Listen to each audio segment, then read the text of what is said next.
Nous sommes devant le palais de l'injustice genevoise à Genève.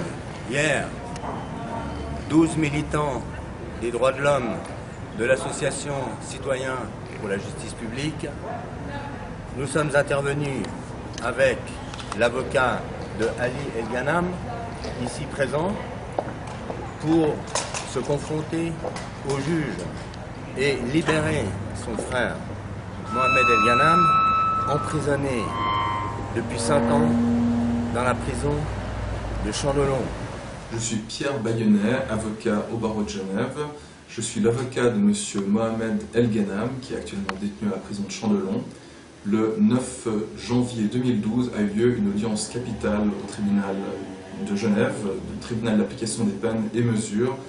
Lors de cette audience, les médecins ont été entendus et ont pu s'exprimer sur l'état de santé de M. El-Ghanam à Chandelon. M. Mohamed El-Ghanam est un réfugié politique en Suisse d'origine égyptienne. Il est arrivé en Suisse et a obtenu l'asile en 2001, puis s'est très rapidement plaint auprès des autorités suisses d'être victime de harcèlement, d'abord de la part des services secrets égyptiens, puis de la part des services secrets suisses. M. El-Ghanam pensait que les services secrets suisses le harcelaient afin qu'il infiltre la mosquée de Genève. Ces plaintes ont même été formalisées, il a déposé une plainte pénale formelle au parquet du procureur général, mais ça n'a pas été suivi des faits. Au mois de février 2005, un incident s'est produit à l'université de Genève, dans le bâtiment d'Unimail, dans la zone publique. M. Mohamed El-Ghanam était en train de manger, il a été approché par un individu dont il ignorait l'identité et dont il a pensé qu'il appartenait au service secret suisse ou égyptien. M. El-Ghanam s'est senti agressé, à tort ou à raison. Il a pris le couteau avec lequel il était en train de manger, il a pointé en direction de la personne qui s'était approchée de lui, en faisant des gestes menaçants, pour éviter que la personne ne s'approche. Il a été interpellé par la police immédiatement après, et a été inculpé de menaces et subsidiairement de tentative de meurtre. M. El-Ghanam a été placé à Chandelon et relâché au mois de juillet 2005. Ensuite, différents événements sont succédés. D'abord, une lettre des services secrets arrive dans le dossier pénal de M. El-Ghanam. Les services secrets sont donc le service d'analyse et de prévention de la police fédérale suisse, interpellant le juge d'instruction de l'époque sur le fait que M. El-Ghanam était dangereux et qu'il convenait de lui imposer une obligation civile de soins, en d'autres termes, de l'interner dans un hôpital psychiatrique. Quelques jours après l'arrivée de cette lettre chez le juge d'instruction, un policier genevois établit un rapport qui est un faux, puisque le rapport indique que M. El-Ghanam a percé, a planté un couteau dans l'abdomen de sa victime et l'a gravement blessé, ce qui est faux. Quelques jours après, M. El-Ghanam est placé par décision du conseil de surveillance psychiatrique à la clinique psychiatrique de Belle-Idée à Genève, d'où il ne ressortira que 20 jours plus tard pour être transféré immédiatement à Chandelon sur décision du juge d'instruction.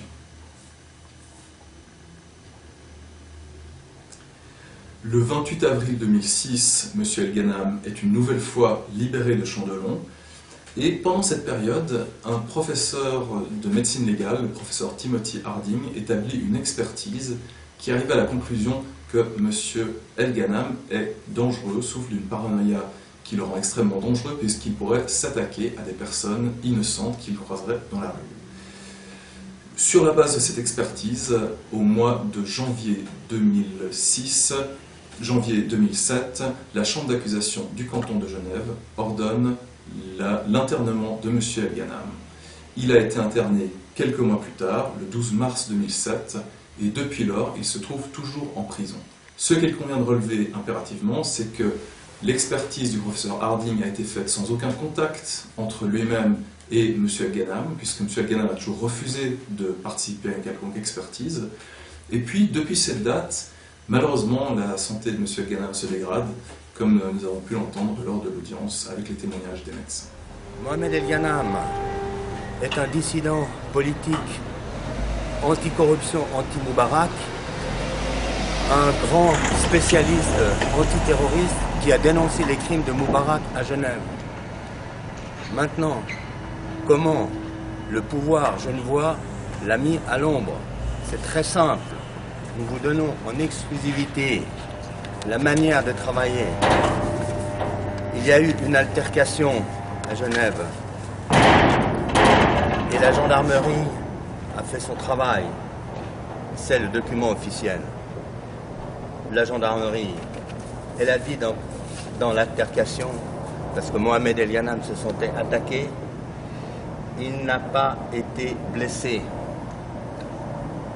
8 mois plus tard, pour faire enfermer Mohamed El Ghanam, la police judiciaire de Genève a fait un faux, a trafiqué le rapport de la gendarmerie et a dit qu'il avait été grièvement blessé en plantant un couteau de cuisine dans l'abdomen de celui qui avait dit qu'il n'avait pas été blessé. Quelques mois plus tard, une expertise à charge du psychiatre Timothy Harding pour faire croire que Mohamed El Ghanam est un dangereux paranoïaque. Et ensuite, le jugement du juge Malnati qui juge Mohamed El Ghanam comme ayant fait une tentative de meurtre. Ce n'est pas tout. Ce n'est pas tout. Hier, alors que Mohamed El Ghanam, après des grèves de la faim, risque de mourir en prison, les psychiatres qui s'en occupent ont dit qu'il fallait qu'il soit, pour être sauvé, qu'il fallait qu'il soit soigné en milieu ouvert. Daniel Zappelli, le procureur général, qui va être débarqué le 31 mars, lui a attaqué Mohamed El Ghanam en disant que c'était un danger pour la population et qu'il devait rester en détention en milieu fermé. Voilà comment ça se passe la justice à Genève. Et nous avons en exclusivité, ici pour la première fois à Genève, Ali El Ghanam, qui va défendre son frère en disant que son frère n'a jamais été un ennemi du peuple suisse. Il voulait attirer l'attention du gouvernement suisse pour que celui-ci ne travaille pas avec le régime corrompu de Moubarak. Je le laisse parler en anglais. You can speak. Yes, my brother, Colonel Dr. Mohammed El Ghanam, he was coming here to fight Mubarak's corruption, but for some reason, the Swiss government want him to stop. What is this reason? We don't know, but Muhammad continued to fight Mubarak corruption.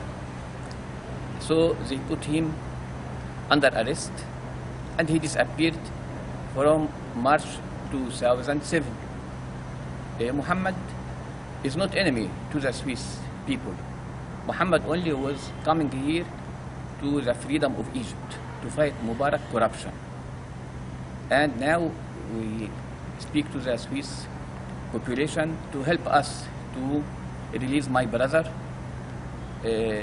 As you see, Mubarak corruption exposed, Mubarak in the jail.